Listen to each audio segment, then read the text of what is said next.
Rewrite the following expressions using rational exponents, that means fractional exponents.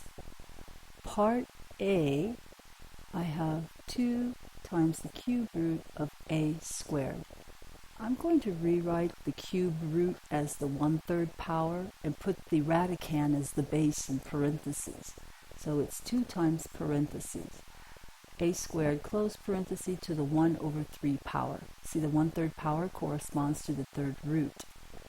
And I can simplify this by the rules of exponents that say when we have a base like base A raised to the second power and then raised again to another power, the 1/3 power, we multiply the exponents together. So this is 2 times A raised to the 2 times 1/3.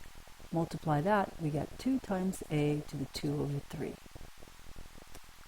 Next we have parenthesis, the cube root of 24xy squared, close parenthesis, and raise it to the 4th power.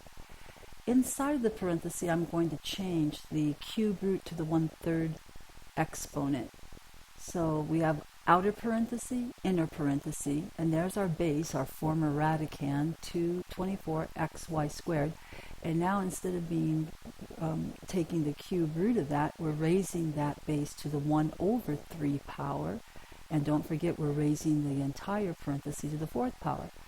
Now we multiply the exponents together to get parenthesis 24xy squared raised to the 1/3 times 4, which simplifies as parenthesis 24xy squared raised to the 4/3.